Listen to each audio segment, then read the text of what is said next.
Alright, we are back with Zachary, and I guess we're gonna see the results of our actions with poor Isabella.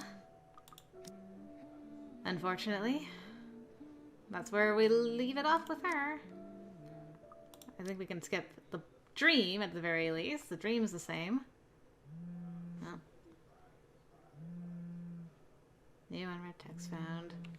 The first few notes, while muffled, are enough to wake me. It takes a few moments for everything to fall into place, for my eyes to adjust to the light streaming into the room. Despite the pleasant chill the AC brings, my shirt is clinging tightly to me, and my blanket a tangled mess around my throat. It's one of those nights again when sleep passes like a blink and is plagued with vague, fuzzy thoughts. I lift a hand to rub away the drowsiness from my eyes, although it does little to relieve the gritty, burning sensation from my eyelids. Outside, the sun is yet to peek over the horizon, but night has already given way to the cool morning light, washing everything in subtle gray hues. At this hour, the entire city remains unstirring. Ordinarily, waking up before my own alarm means abusing the snooze button, twice or thrice, just to catch those precious few extra minutes of sleep. But the persistent ringing makes it impossible now. This better be good. It's not. Groggily, I scramble for the bag sitting at the foot of the bed. Just get here, please. Oy. The ringing still hasn't stopped even as I fish the phone out, and Ash's name flashes brightly on the screen when I turn it on. Must be pretty urgent if he hasn't dropped the call yet. Where are you? Ashton, it's 6 in the morning. Sun hasn't even risen. Hell, my brain ain't even awake yet. What do you need? Get your ass here, pronto. Here? Hold on. Can't this wait until I'm actually awake? No, Rebecca's not in a good state, and... Rebecca's not in a good state. Wonder what that story update's for. His voice hitches, and I fail to catch the last of what he's saying over the sudden racket on the other side of the line. When the noise dies down, however, he does not continue. This abrupt change in his tone, the unexpected hesitance to speak, puts me on the edge, and a different kind of anxiety clings to me. Something's wrong. Here is where, Ash? Apartment. Rebecca's. And Isabella's. Just get here, please. He drops the call before I can ask more. Maybe it's just me, or my sleep-addled brain, but in that short moment he sounds almost as if he's pleading. The thought alone does not ease the lump of dread gripping my insides already heavy with fear. But despite the questions currently swimming inside my head, I waste no time in getting dressed, the rest of the day's plans and scheduled meetings effectively forgotten. Whatever lies ahead, I hope this ain't one of those times when my intuition is right. The murmurs of the small crowd milling on the streets are loud against my ears, a contrast to the sleepy, laid-back reputation this neighborhood has built throughout the years. Despite sitting close to downtown Luxburn, Salem Well Quarter never did quite attract the loud crowd common to the city. Isabella mentioned once how the quiet bothered her in her first few years here. She's grown so used to the routine clangor of her slums in her hometown, it has become the closest she has to a lullaby. She never did quite adjust to the kind of mum Salem Well had. Yet now, I highly doubt she'd like this kind of commotion either. In her own apartment complex, no less. Moreover, where is Rebecca in all of this? I wonder if Rebecca found her. Ugh. I was hoping either one of them will be able to give me an explanation, but a number of police cars and an ambulance are parked along the street closest to the compound. Given Ashton's tone over the phone, I already half expected their presence here. What's a little surprising are the news vans lined up on the road opposite. What in the blazes is the press doing here? The cold stone at the pit of my stomach grows more unwelcoming with each step I take, bringing a sour taste in my mouth. A handful of the curious has flocked near the building, probably waiting for something interesting to happen. Carefully, I weave my way through the thin crowd, only to be halted soon by a perimeter tape enclosing the 3-story apartment. My eyes dart around the busy landing on the other side. It buzzes with activity as several officers move in and out of the building, most of them in white suits stained at the hems and gloves with a striking shade of red. Oh God, what happened to her? I try not to think where those came from, but an idea has already planted itself firmly in my head long before I can stop myself. Ash must be in there somewhere if this is that kind of case. I wait. And after what seems like a lifetime, he emerges from the building, his own gloves smeared with the same red shade the others had on theirs, and exhaustion evident on his face. You really shouldn't be taking this case, man. You really should not. Although... Ugh. If it was a normal murder case, you shouldn't, but... Briefly, he scans the area, but quickly averts his gaze when he catches my eye. Without so much as a wave or an acknowledgement, he starts to walk off in the opposite direction while reading out the papers he has on hand with complete focus. So he called us in desperation, but then I think maybe he hadn't quite seen what he was up against. And now he's got to kind of go into work mode to focus, or otherwise he's just going to fall apart. I get that he's busy, but that's on a whole different level of weird. Not 3 steps later, though, he seems to think better of it. He pauses before wheeling around and walking back towards me. This kind of hesitance, while not unheard of from him, is only enough to fuel the sick dread clawing at my insides. He doesn't meet my eyes when he speaks, either. Sorry you had to be greeted by this. You say that like this is something new to me. Come on, dude, after all these years, every time I see your name on the caller ID, I'm already half expecting something shitty went down again somewhere. An expression, both pained and weary, crosses his face momentarily before hiding back under his usual mask of indifference. The rest of my laughter dies from my lips, replaced by a sound devoid of any mirth. Try as I might to keep the talk light, the thick atmosphere has become stifling at some point. I've always known how taxing his work in the police force has become since his promotion. Seen it with my own eyes, as a matter of fact. But right now, have things really gotten this bad for him lately? Can't say the side of forensics is a pleasant thing to see in the morning. Anyway, where's Rebecca? You mentioned she's not in a good state. And then... we have this. Please don't tell me she's somehow gotten herself in. Nothing's happened to her. They're just getting her statement. They should let her go soon.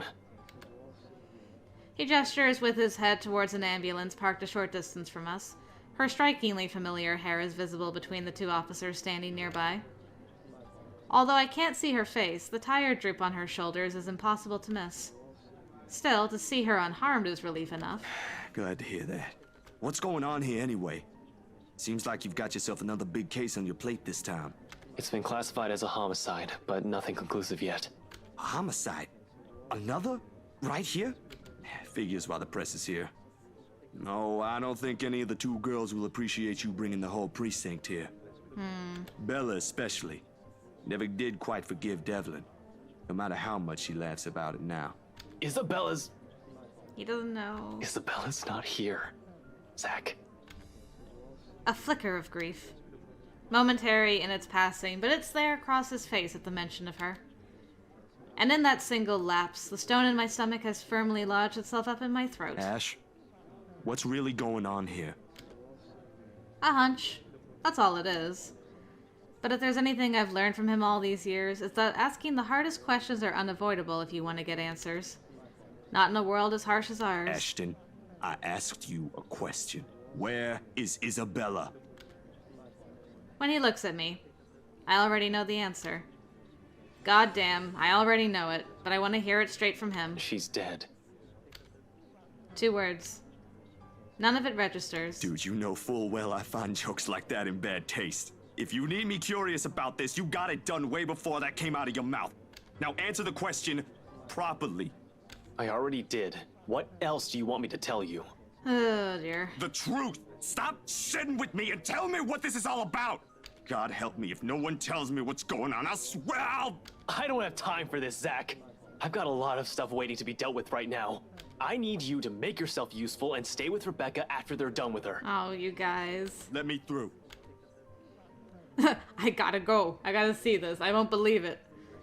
My hand's already on the tape, poised to raise it, but he's quick to move in front to bar me from crossing to the other side. It only serves to raise the ire bubbling up in me. The tone he takes doesn't help either. I can't let you do that. This place is off limits until the investigation's over. It wasn't a request. Let me through. What could you possibly want to? You said she's dead! I want to see it with my own eyes, Ash. I'm not buying any of your bullshit until I've seen it with my own eyes. Now move aside. Or what? You'll break the tape? March in there like some criminal above the law? Because I'm telling you that's what you'll be once you do. And I won't be able to keep you out of trouble this time, no matter how innocent you are. Screw the rules! That is my friend in there! Just the other day I was talking with her. How can she be dead right now? How sure are you that she is? All I'm asking is proof, goddammit! It's not that simple. We're following a protocol here. And friend or not, you have to stay in line while forensics finishes documenting the victim's body and every fucking thing in the goddamn scene. Poor Ash. Poor Zach. Ugh. Now back off, sit down, and let us do our work.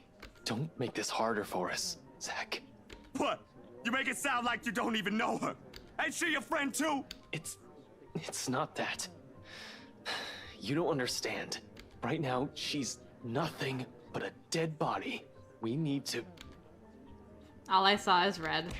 Oh my god. Oh. Oh, you too. Oh no. Grief. Grief is a funny thing. My anger subsided just as quickly as it erupted. The next thing I know, he's on the ground, nursing a bloodied lip and a bruised cheek with an unreadable expression in his eyes. My fist falls to my side, limp and forgotten. The papers and photos he's been holding onto all the time flutter uselessly to the floor around us as if to mock me. His rage would have been better.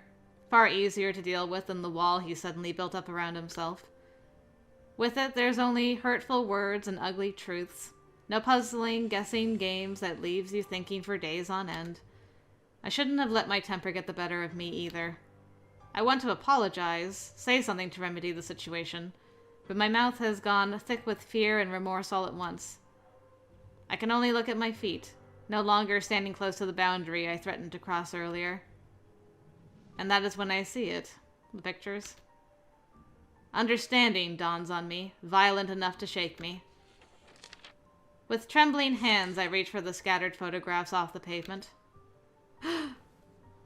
Oh my god, she tore her apart! And ripped her heart out? Oh god, I need to move. I need to move on. Bella, I am so sorry. She's still sitting at the computer. She didn't even get to run away. And help me is written on the walls, too.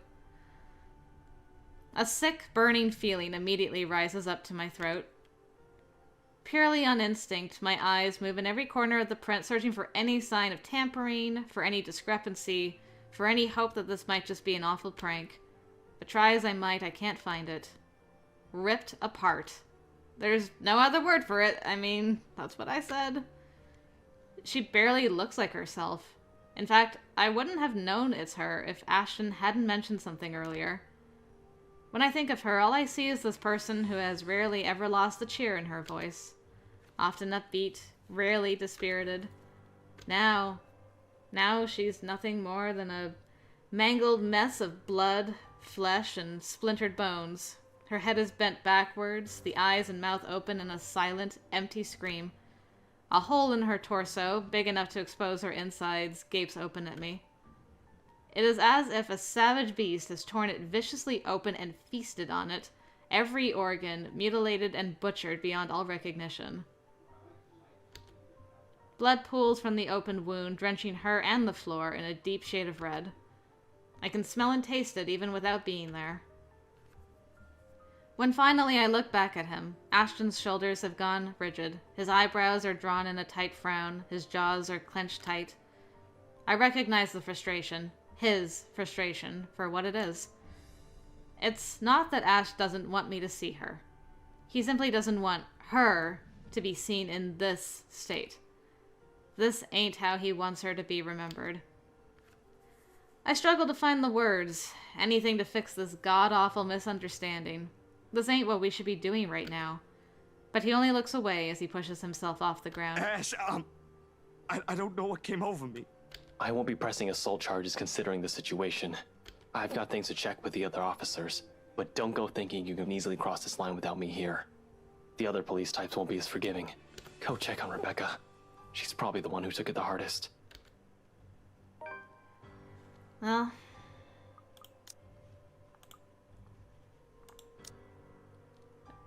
punch in action. Zachary received an alarming phone call from Ashton, pleading him to go to Salemwell Residences immediately.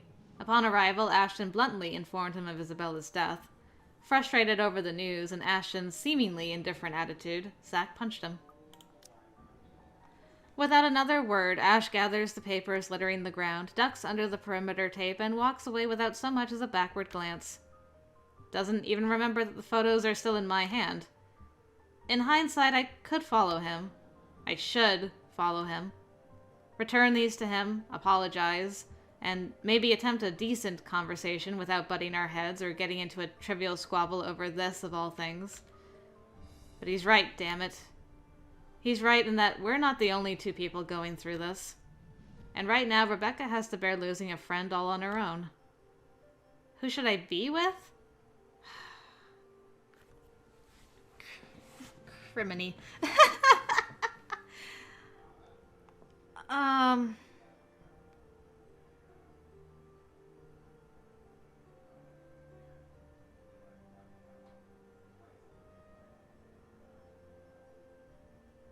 Why can't I do both? Why can't I be like, yo, Ash, I just want to give you back the pictures and apologize. Also, I'm going to go talk to Rebecca now. Well, this won't be my only time going through this, so... let's follow Ash for now. Oh, he appreciates it. Where is Becca? Oh, there she is. In the end, the need to fix whatever rift I have unintentionally opened between us wins out. The punch might have been an instinctive reaction, brought about by high emotions after getting caught in the moment, but at the end of the day, someone has to ask for forgiveness.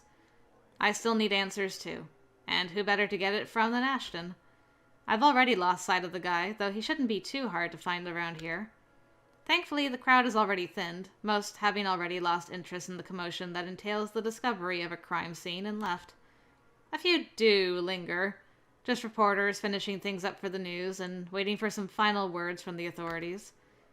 If this incident is not yet all over the news this morning, it will be soon. Like a pack of wolves descending on a piece of meat. That thought alone rankles. No sooner I find him standing close on a public van parked nearby. Or rather, hear him. Just as I am about to make the turn, an unfamiliar voice stops me in my tracks. Forensics say it may take longer than usual. One piece of a long-ass process this is gonna be. Don't give me that look, Frey. You've seen how terrible the shape of the body is in. Almost spilled my guts out when I saw it. And I've seen a lot of dead bodies in my life. Eugh, that's rough. I can't see who the other person is, but it's likely the officer he mentioned earlier. When Ashton answers, it's in the same composed manner he typically carries with him, as though this is simply another case for him to solve. This was done by a professional, Abigail. Sure it is. Or a wild animal. Maybe some monster, like the ones you'll find in a flick. Yeah, Abigail's got it. Don't be ridiculous. This is far from usual. But there's certainly an explanation to it. A logical one.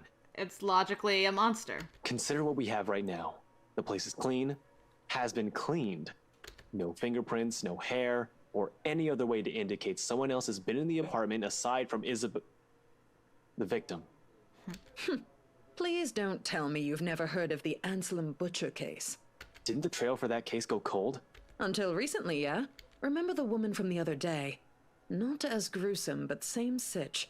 Help me everywhere. CSI guys also found a weird note with the same thing written in Santos's room.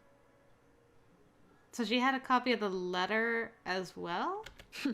I'd bet my boots Chief's gonna flip once he reads the reports. He never did catch who committed those murders years ago, and now his favorite serial killer is back.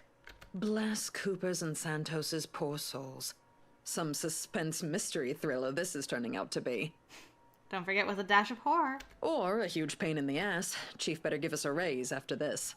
What did you say? Chief better give us a raise? You know we're overdue for one. No, before that. Say that again. The note? It's with the forensics now if you want to check. Not that one. A name. You mentioned a name. Cook? Coombs? The Cooper woman? Oh yeah, you weren't there. Christ, Frey, at least check the reports for the other cases. Ashton. Let's see. Rose Pamela Cooper, real estate agent, found dead in her flat the other day. Same modus operandi. Scene was clean, blood and entrails everywhere, whoop-de-doo, there goes my lunch, and a message written in blood. Ashton falls silent. I can almost hear the gears turning in his head at the information. The job. Her job. Where did you say she was working? Okay, he picked up on that pretty quick. I didn't say anything. But it's Briar Realty, same one as this girl. Might be connected, huh? They were the agents who handled the sale of the mansion to the Wrights. Yep. Big news, that one property. Got a relative working in that real estate company once. He was laid off a year ago, along with a few dozen employees. I actually thought they're about to go under. Guess not. But 2 employees from the same company dead in the span of a week.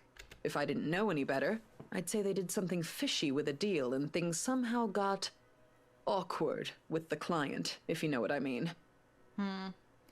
Well, Luke won't be happy about that. This might be the result. Isabella's not that kind of person. His tone alone makes me pause. I've seen him annoyed before, frustrated even. It sometimes makes for a funny sight. But on a job. He shared a few of his cases with me before. I'd like to think I know how he works by now. And he has never once taken this kind of attitude in any of those. Whoa there, hotshot. Calm down. I was just thinking out loud. Don't get snippy with me. And how the fuck do you even know she's not? I know she's not. I wasn't... Sorry. I've got to file this report.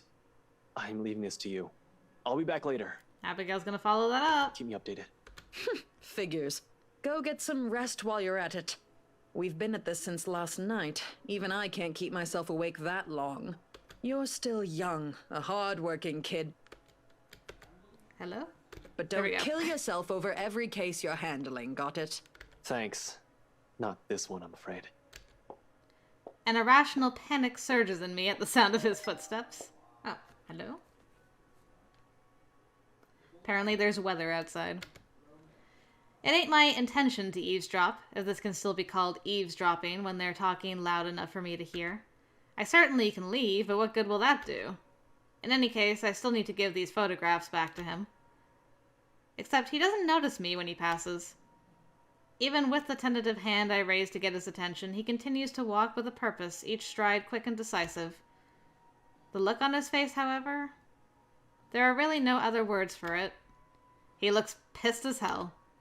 And if he was the kind of person, I would wager good money that the next one who annoys him will end up injured in some capacity. Ash, hold on! So that'll be me. He stops, appears about to let out a half-dozen expletives despite his restraint, before his tight expression eases into a small frown upon seeing me. Zach? Didn't I say... You forgot these. I wave the photos in front of him. Recognition slips across his features before he walks over and takes them off my hands without so much as a thanks. Neither of us speak while he clips all of it back to his file. What else is there to talk about? A jest will be too inappropriate given the gravity of the situation. An apology right now, despite my intent when I sought him out, will be too early, too easy, too hasty. Not with our minds still reeling from the news. Not with all of us still finding ways to cope with our own grief. And this is how he does it. With feigned indifference and an air of aloof detachment. I can't fault him for that. You heard? What? Oh, yeah. Of course, I didn't mean to overhear sensitive stuff. But you left these, and you and that officer were... It's fine. You need to hear from someone eventually. Better to hear it from people who have the fact instead of some random gossip. What happens now, Ash? I'll get to the bottom of this, I promise. Even if I have to do it with my own hands. I'll make sure the person who did this will pay. How? Do you think this has something to do with that other case? Can't say. But make sure you stay far away from the Wrights. We've got enough problems as it is. I just know Luke Wright could have ripped her apart like a wild animal and feasted on her organs, because that's what he would do. I don't need another one adding more to it. Who? Wait, brakes, Ash, brakes. What, Break, man, break. what about those things on the wall? Maybe she's right. Maybe it has something to do with what she's been telling us all this time. Go, Zach. You saw the contents of the paper. What if it's... Don't go thinking that the stupid letter is related or even a clue. This has more to it than some curse, damn it. I should have paid more attention. If I knew this would lead to this, I would have... I have to go. I'll leave Rebecca to you. Yet, as I watch him walk away, a different kind of worry weaves itself into me. Ash can handle himself. He's proven that time and again. But the way he carries himself at the moment, this frustration, perhaps even anger, now seeping into his every word. Years ago, early in our acquaintance, he said keeping a cool head is a priority in his line of work. Letting things get too personal should be the last thing that should happen in any case he's handling. I believed him then. Now, with everything as they are, I hope he'd remember those words for himself. So I couldn't go see Rebecca after all that. Good grief. We're a terrible friend. Whoa. An apologetic Zachary decided to follow Ashton. There he overheard talk about the notorious Anselm Butcher, a serial killer who leaves help me messages with his victims similar to the one found with Isabella's. Ashton promised Zach he'll catch whoever did this to their friend. Okay. Although it's small and begs for a little cleaning and repair, it is, at the end of the day, the closest I have to a respite. Sure, my sister would have a thing or two to say about the mess every time she visits, but it's still home to me. A mild draft sweeps into the room as I close the door behind me, slightly disturbing the papers on the nearby fridge. Most of them schedules, lists, and tasks for the next few days. Something to keep me busy while I sort things out, sort myself out. And now, with what happened to Isabella, something to temporarily take my mind off things. A lone note flutters by my feet, the letters on the surface glaring at me with mute intensity. Ermengarde Mansion, H. Wright, 11 a.m. Ah, because we got warned this time, I see. Zach headed straight home after a long day. A photo shoot with Hannah Wright at the Ermengarde Mansion was on his schedule for tomorrow. After Ashton's warning about the couple, he now felt anxious about the whole thing. After Ashton's warnings, they all hold a different meaning now. Alright. You can still hum, eh? Oh, that's good. It's good that you can still hum. Okay. I think we're most likely gonna... Yeah, we should show it to Ash. That would make more sense. Let's see. It won't bring Isabella back. It's far too late for that. But she certainly won't wish for anything to happen to us either.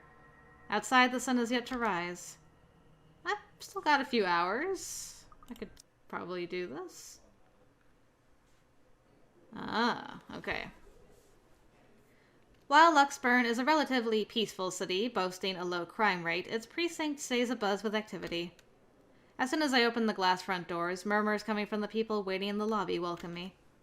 Officers can occasionally be seen shuffling in and out of the rooms, greeting civilians with a casual smile and a polite nod.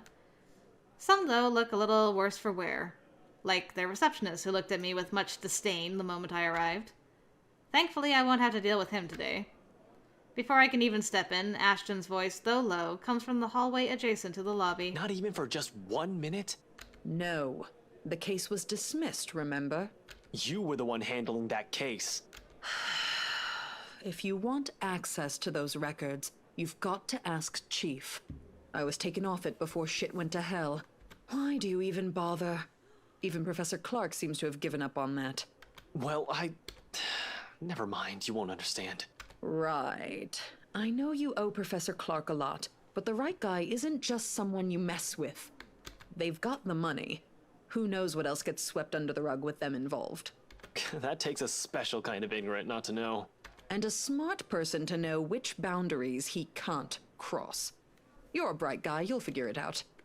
In any case, I've got to get going. Another missing person case on my hand. Benjamin on the front desk looks like he's about to maul someone after the fourth one yesterday. Murders, people missing, what a time to be alive. Man, I miss the old Luxburn. I'm surprised that this is still question marks, considering we identified her as Abigail yesterday. You and me both. I'll see ya. Gonna go grab some lunch. He notices me first as soon as he enters the lobby and pauses. Confusion briefly crosses his face until I fish out the phone from my pocket and wave it up. Both his hands have formed into fists at his sides, which he promptly hides into his pockets as soon as he notices I'm staring. I am wrong to think this one will be as easy as the other times. Coming out here and just talking. But with the word stuck in my throat, that plan has been quickly thrown out the window. We don't talk in the first place. We rarely ever do. When misunderstandings like this happens, the next day we're back to the way we are, like nothing occurred at all. None of those fights ever involved fists and bruised jaws, though. Nor a dead friend. An excuse is already forming in my head when he moves, stopping my thoughts with a little tap on my shoulder, and walks past me straight to the door. He gestures with his head towards their very irked receptionist when I raise an eyebrow in question. Over lunch. I haven't eaten anything since last night, and Benjamin there doesn't really like loiterers around here. Wordlessly, I follow after him, but not after sending the poor guy behind the table an apologetic smile. Hopefully, things haven't completely fallen apart yet. Even with that, lunch is still every bit as awkward as I imagine it will be. As expected, he takes a seat in the farthest corner of the cafe, a good way from the window, but easily allows a view of who comes and goes. Secluded enough not to be disturbed by the lunch hour rush or be overheard by a curious bystander. If I didn't know this is lunch he invited me to, I would automatically assume I got dragged into another stakeout. After years of knowing him, though, this has simply become one of the many habits he has I've gotten used to. 5 minutes in, though, I find myself wishing someone will interrupt just for the sake of interrupting. We've got no use for privacy when neither of us seem too keen on talking. But he still got his really cute coffee. The arrival of food, however, seems to abate this, and pretty soon small bits of conversation would slip in. A chuckle here, or a little nod there. Not quite enough to break the tension, nor be taken as an apology, but cordial to the point swallowing our meal becomes easier. But someone has to open that can of worms eventually, no matter how unpleasant it is. What should I say? Does it still hurt where I punched you in the face? Just apologize. No hard feelings. Yay! Above all, he was not the one who threw the first punch that day. Ash, the other day... Words falter from my mouth when he pauses eating, his fork halfway to his mouth. It clicks a moment later against his plate when he settles it down and leans back on his seat, arms crossed and all ears. A second or two passes before I find my voice again. You deserve an apology for the other day. Sorry for hitting you. Didn't mean to do it. I was overwhelmed. It wasn't very good news to wake up to. He does not answer. Rather, he picks his abandoned utensil up and resumes eating. Hey, are you still... My jaw was smarting the whole day after that, you ass. Ah. Sorry about that, too. There doesn't appear to be any kind of swelling or bruising, though. Nice. A small relief, because the last time this happened, which also notably occurred mere scant minutes after we met, the purple hue stayed for weeks. Dang, I need to know more about when you guys met. How did you become friends after that? Wrongfully accused for being at the wrong place at the wrong time. But it all worked out. In the end, the very same guy I punched was the very one who helped clear my name. I was at fault too. I should have phrased it better. Should have handled it better. Sorry. There's no exchange after that, and for the better part of the lunch, we keep to our respective meals. I suppose it's better this way. Less reason for things to become awkward. This is as close as we could get to rebuild that bridge, after all. However, this ain't the hardest part. How's it going? How's what going? You know what I'm talking about.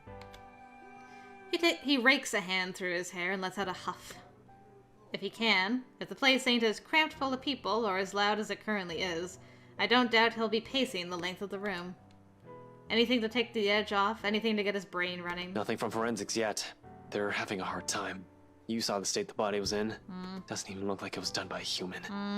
Maybe it's not human. He's still trying. What, are you suggesting some wild dog broke into the victim's apartment and did that to her? The place was clean. This had to be done by someone who's been doing this for years. You know I would never imply something like that. Well, what are you implying then? That maybe these might be connected. The expression on his face grows more puzzled with each photo I spread on the table. There's about 8 of them. All of it reprints of the same thing. Miss Wright's distorted head on the photos. He takes a minute to go through each, eyeing the prints warily.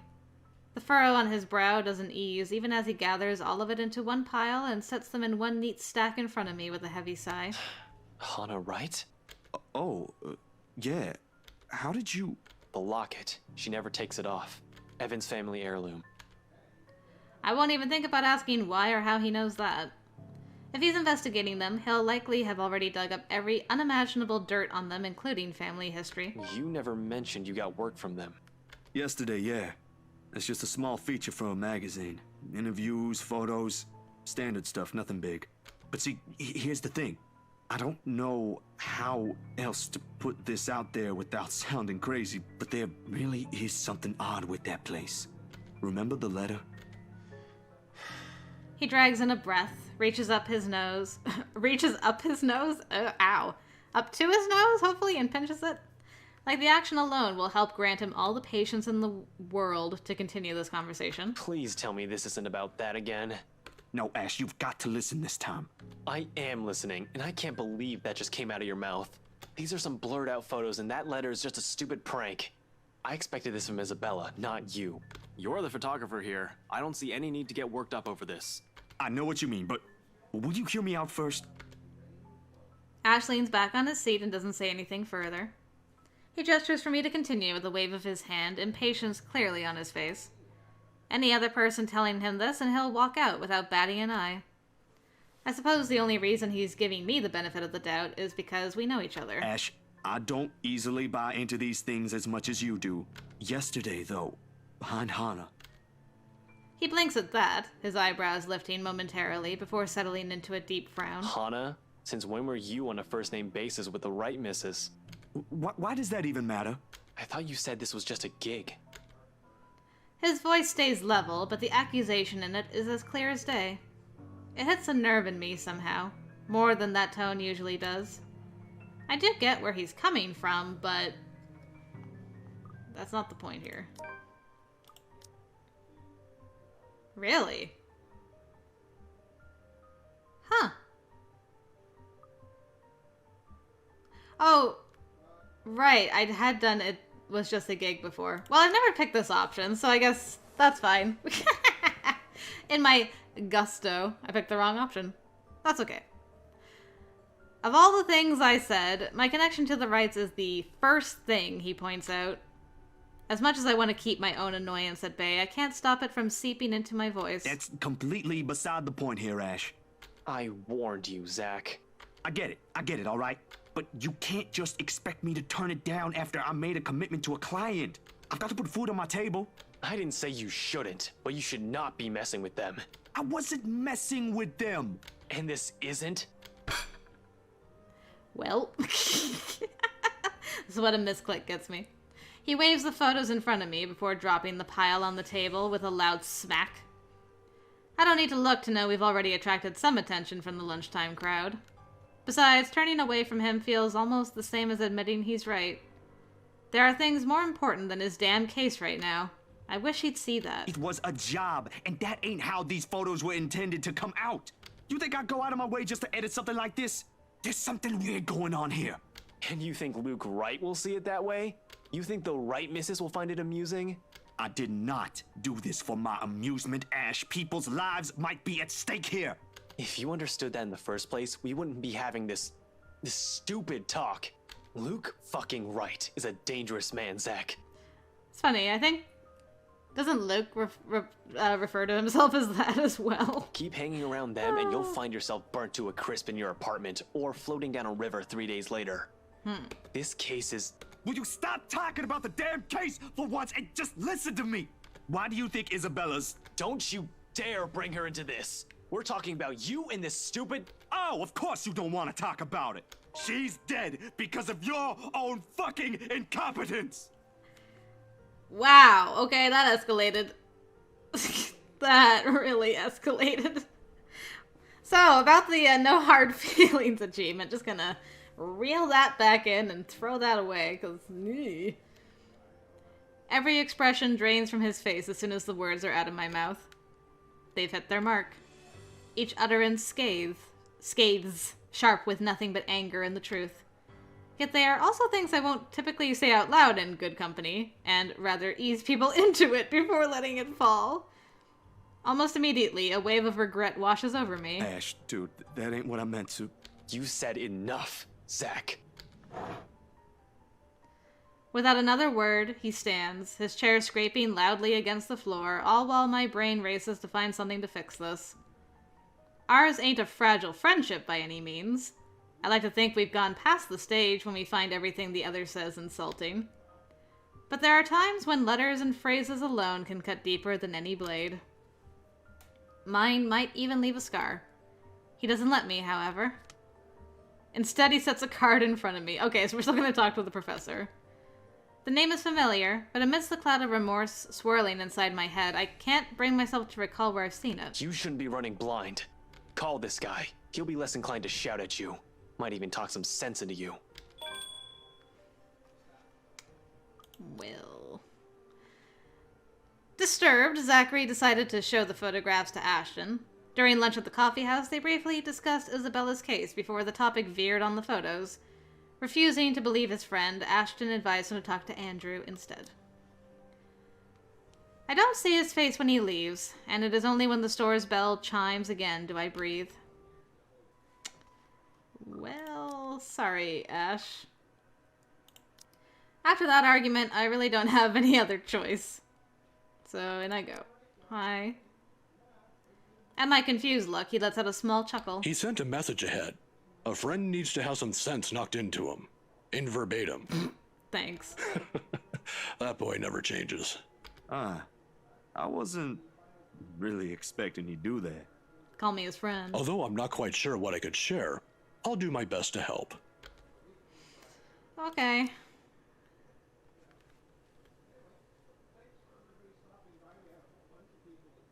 Alright. Creepy lady gonna crawl up my legs. I don't need to see that. Thank you. I even got in a fight with my best friend because of her. Mm-hmm. I did. Hard to keep up when things are like that, you know? Especially when you can't do anything. It's kind of scary. Makes you wish things will just stay as peaceful as they used to be. Maybe she just wants to be friends with you? Sorry I cut you off, Zach. One of my friends, she left us because of her. What if she's just sad? Or maybe she just wants help. She does want help. That's what happened with Melody. I let her borrow my crayon when she left hers. Now we're playmates. It's not really the same thing, Kylie. What she did, they're pretty bad things. I still think there's another reason. Did you try talking to her? That's what Mama said I should do. I don't think that'll work either. You haven't even tried yet. You sound like Rowan. Getting told off by a small child. You're just scared, mister. You're right. If you could see your own face right now, you'd be scared too. Okay. Precocious. So precocious. Okay. So it's today. Like, right now. Hana's being murdered. I was wondering where we were in the stream of time. The tremors follow me even as I get home. I had hoped a little stroll around the block for a few hours would help. Instead, I am assaulted with more images of her. Her smile, the loathing in her eyes, the stench of gore, the horrid crunch that comes with every movement she makes. Even old memories have been sullied by her, and Ma's song no longer sounds as sweet as it's meant to be. In the end, all I got is a sinking feeling I will never be rid of her image, and another ridiculous idea that may or may not even work. The sun is already hanging low on the horizon when I make it back, and for the first time, coming home feels more like a chore. Only I didn't arrive to an empty room. Because as soon as I open the door, I am greeted by none other than... Sup, Z-Man? You cannot greet me like that after the couple of days you and I have had. Whatever proverbial stone has made a home at the pit of my stomach automatically flies right out the window at the sight of Ashton. Sitting comfortably on my couch, munching on a bag of chips with both feet propped atop the coffee table. Common sense dictates I should throw him out. Any person of a right mind would. But like many other things I've gotten accustomed to, I simply take it all in a stride. I never did bother turning him away the first time to begin with. Moreover, I've said things I shouldn't have the other day. Gotta straighten that one out before it blows up in our faces. Ash, how many times do I have to tell you not to call me Z-Man? And stop breaking into my apartment! Call the cops on you, but doing that feels like a joke in itself because you are one. I didn't. You gave me a key the last time I did that, remember? After the last one you broke, I can't keep replacing the knob just because you think it'd be amusing to lockpick the hell out of it. And hey, is that my... Ash smirks at me because, of course, he has the gall to smirk knowing what he did. He pops in what's very likely the last piece of chip into his mouth and folds the wrapper neatly on the table before throwing it on the nearby trash. Behind me, the television starts blaring the music for the end credits of a movie. He's likely been waiting for a while if he's gotten impatient enough to rummage through my cupboards and watch something. You ate all of it! I was saving that one for the weekend! I'll replace it. What exactly is this about? And I know I said something bad the last time. I'm really sorry about that. In an instant, he sits up, every trace of amusement gone from his face. He clasps his hand in front of him and leans forward. A minuscule gesture meant to ease, yet the grim expression on him tells a different story altogether. It's fine. You had a point back then. Wait, what? Did I just hear you say that? I'm not kidding, Zach. Speaking of the other day, did you meet with Andrew last time? Yeah, at the library. He was, What did he say about the photographs? Huh? Oh, there's no guarantee it's a supernatural thing. It doesn't always happen. So, that's a dead end right there. Now that I think about it, bothering that guy for this feels pretty silly now. But with the dreams lately... That's all? Did he say anything about the damn letter at all? Did you ask him even? I pause, glancing at him skeptically. I don't know where this sudden curiosity is coming from. But if Ashton, calm, cool, collected, always logical Ashton, takes interest in this... Excuse me. Something or someone must have fucked shit up somewhere. Or the world is ending. Seconds pass. The apocalypse I'm expecting to go along with it doesn't arrive, however. Yeah, that's really everything. The letter kind of slipped my mind. The photos were more important at that time. You could always call him, Ash. There was some stuff about the local horror stories, though. Talked about the curses, and he was really fascinated with the story about a wraith asking for a sacrifice to move on. Kinda nasty if you ask me. But it does make sense if you simply go along with it. I'm not sure how this will help in the grand scheme of things. Why are you asking about this anyway? Becca's been saying weird things lately. Weird like... Same kind of weird Isabella says. Aight, bro, stop right there. Aye. I thought you didn't believe in this stuff. I still don't, but even Rebecca, out of all people, claims there's something. Whatever this is, someone has got to look into it. Everything about this screams shady. Are you sure you even have the time? Ain't you busy with your current case? I got taken off that one this morning. Didn't you say you were getting closer to... Apparently, the higher-ups think I'm doing a horrendous job at it. It doesn't matter, though. If these two cases are connected like I initially thought, then regardless, I'm on the right track. Have you seen the news this morning? Hey, that looks familiar. He grabs the remote and cycles through numerous channels until he gets to a news report about another guy who has been found dead in the early hours of the morning today. Burned alive this time. Oddly, no fire has spread, and whatever damage has been contained within the place the body was found. The room itself, however, has been completely vandalized. Help me. Help me. Help me. Another murder, the authorities claimed. If only they knew. You think this is... I don't know what to think, Zach. He rises from the chair and begins pacing the length of the room, lacing his fingers roughly through his hair. I just know there's something. There must be. There has to be. Fuck! Well, you do have something in mind, I'm sure. A plan? Come on, Ash, you're good with that. You're the plan guy. I do. I'm just not sure if I'll get anything out of it. Well, a plan is better than no plan at all, ain't it? Almost too sudden, he swivels on his heel, and for a passing moment I thought he's going to shout at me. Instead, Ash simply flops back down on the couch, crosses his arms over his face, and releases a long, ragged breath. His voice comes out smaller, closer to a whisper when he speaks again. I should have looked into this when she was still here. Maybe none of this would have happened if I did. Ah, there it is. No need to ask who her is. Every should-haves, could-haves, and would-haves. All our frustrations in one statement, while all we can do is to cope. What should I say? I mean, that's terribly phrased. Yeah, make sure this doesn't happen to anyone else, says the player, planning on killing everybody in this playthrough. Rebecca and I are still here. For now. We'll manage, one way or another. Don't make it sound so easy. We have no idea what we're dealing with here. I ain't saying it will be, but we gotta do something, yeah? Make sure this doesn't happen to anyone else. He grins. None of it reaches his eyes, but it's a start. We've got to start picking up the pieces somewhere and hope everything will turn out for the better at some point. And Ash? Well, frustrations aside, he's always preferred taking matters into his own hands. However, a little reminder there are other people with him won't hurt. You have a point. I always do. You just don't listen. If he minds the bluntness in my words, he doesn't show it. But little by little, things begin to look up, if only for a short while. Ash leaves mere minutes close to sundown. He said little until then, not even a hint of what he's aiming to do after. While it ain't any of my business to know, his whole reticent attitude on the matter gnaws at me. At this hour, the streets are once again busy with people heading home after a hard day's work.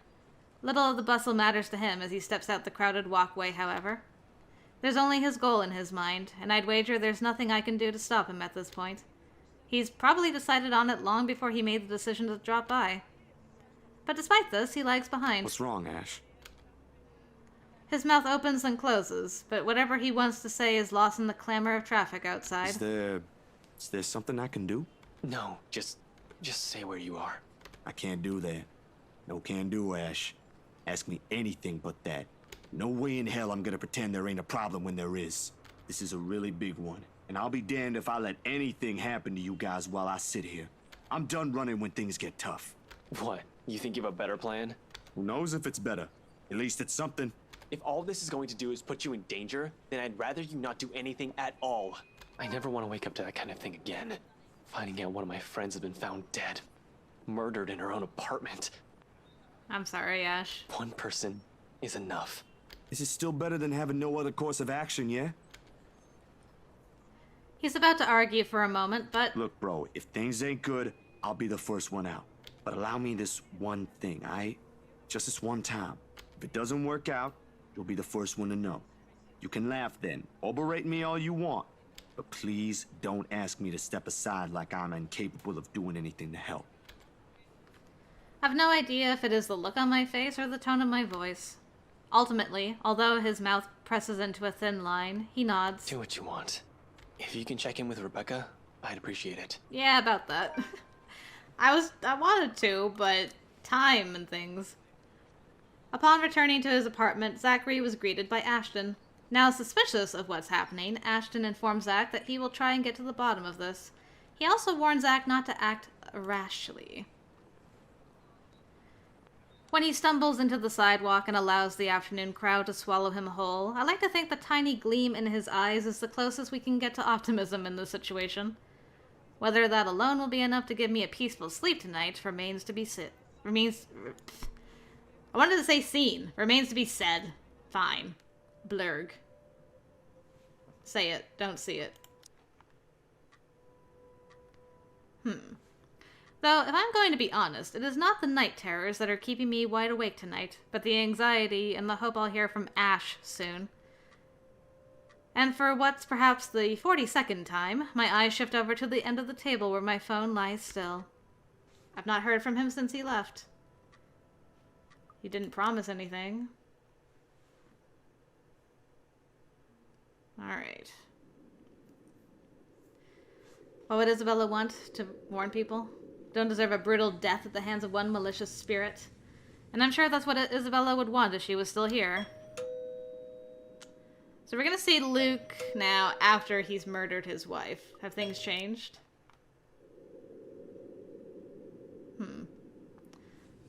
He was composed. And if he continues the way he is right now, I'm afraid he'll make a fatal mistake this time.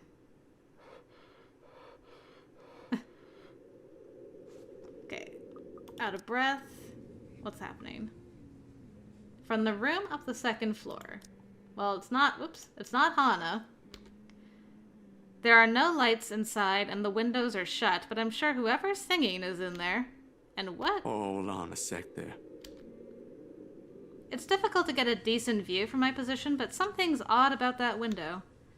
The marks on the other side, rather, streaks the color of copper running across wide glass panes. Oh. Does it say help me in there too? I can't make out most of it, if the strokes are meant to say something. Miss Wright's cleaning crew may have simply missed that room. Still, why I'll hear an old tune here of all places, I won't know. It's not an obscure song, by all means, but it is pretty rare to find someone who knows this. And for some reason, death seems to follow this song around.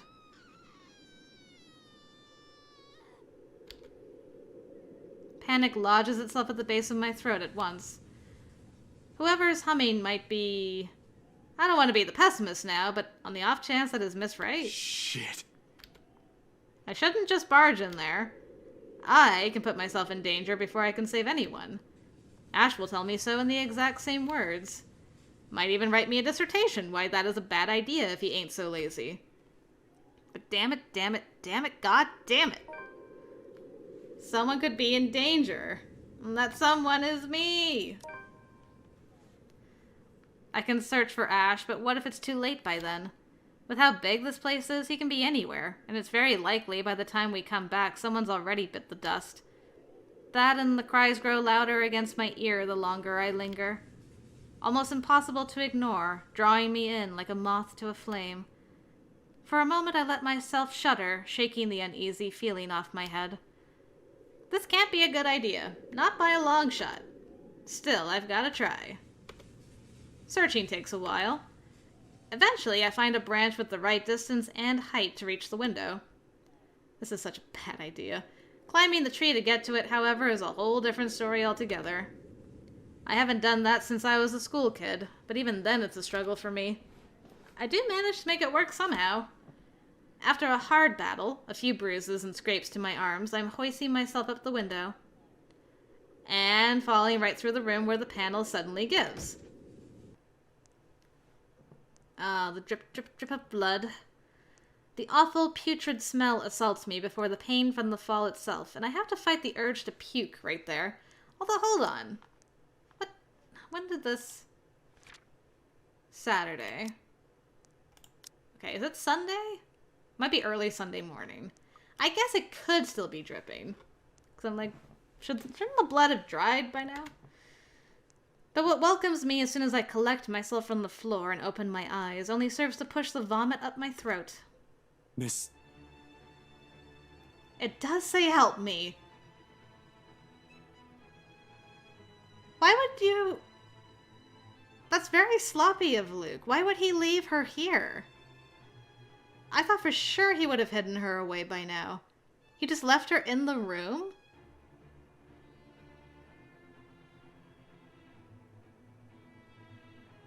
Miss Hana? Paleness has overtaken her body, her limbs and face beginning to bloat. And blood. So much blood. How many hours has it been? I would have approached her, but the foul smell permeating the room says all there is I need to know. She's been long gone.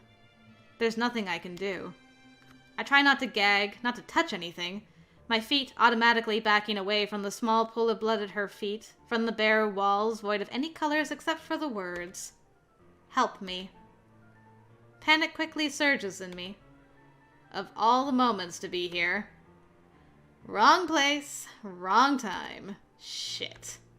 I've got to call someone. Ash, the authorities, anyone. She's dead.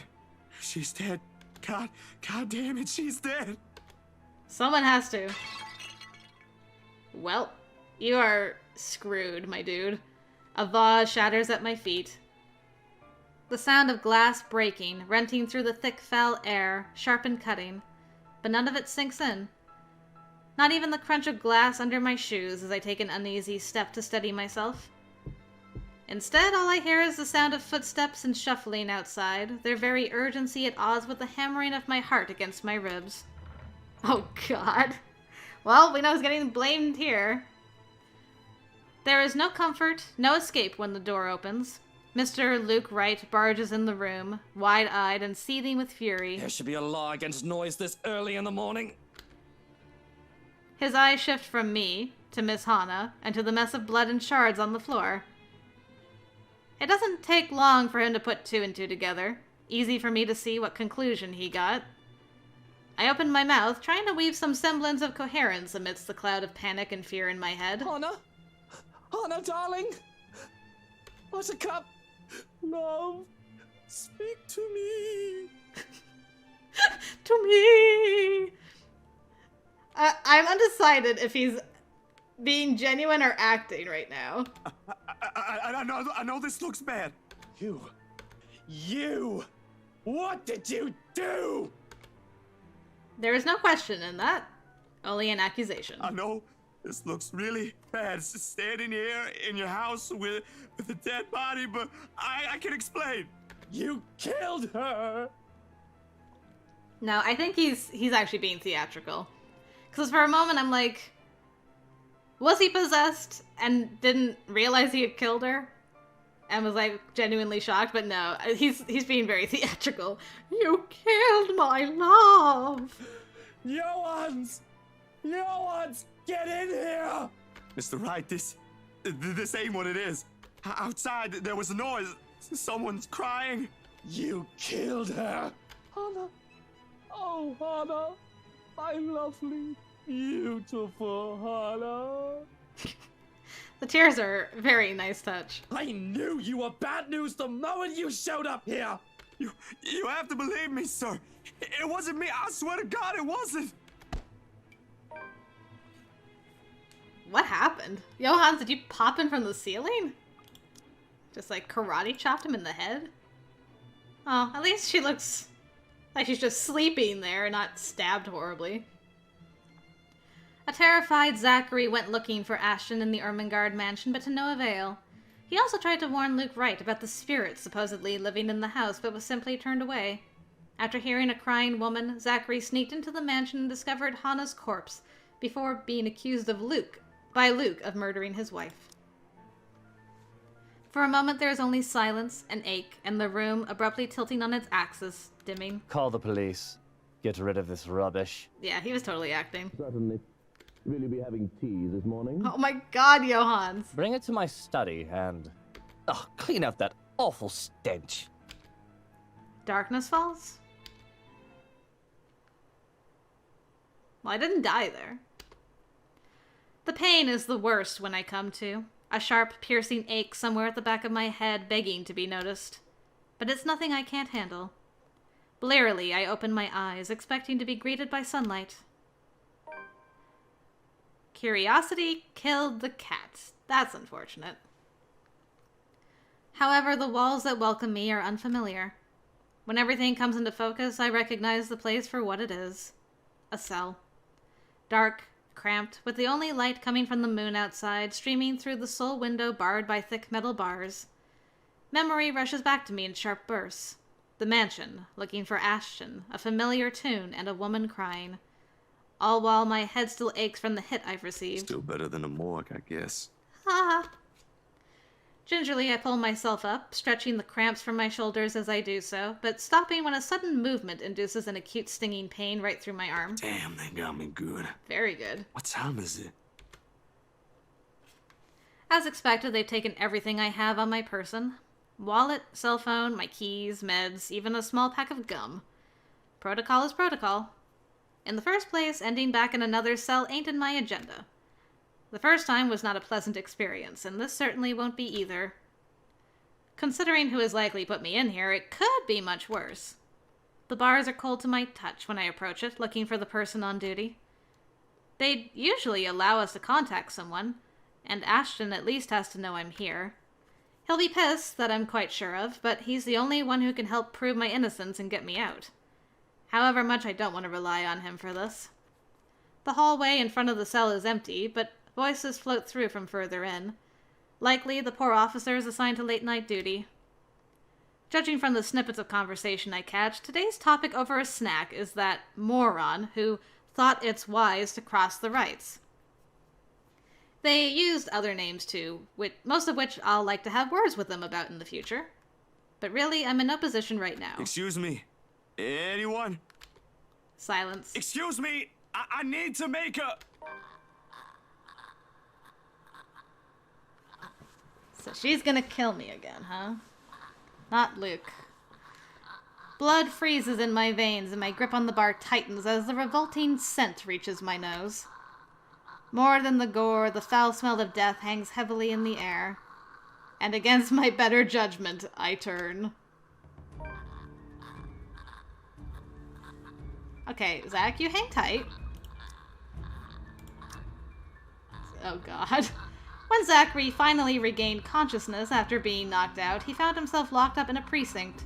A familiar woman gave him a little visit. Her face is the first thing I see. A gruesome sight on its own. Eyes gleaming with nothing but malevolence, blood oozing from the large punctured wound on her head, mouth open wide in a voiceless scream. I clamp on the compulsion to retch. On instinct, I step back, putting as much distance as this cramped cell will allow between us. The bars rattle as soon as my shoulders hit it. A hindrance. Not to freedom, but to safety. You've got to stop this! We can't help you this way! She moves, in short, sudden bone-crunching twitches, and I know there is no escape. I'm screaming for help before I know it, jolting the bars with as much force as I could. Somebody! Get me out of here! Anyone, please! Bugger off! Some people are trying to get some sleep here! You're supposed to be on duty. No! She's here! You've got to let me out! She's gonna kill me! Someone! She's...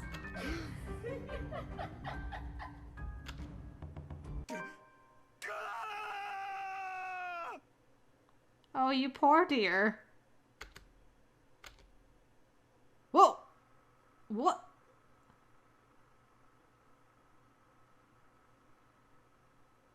That was her revenge? Oh, damn. So she watched you in return while drinking her tea from the same servant? Oh my goodness. Poor Takako.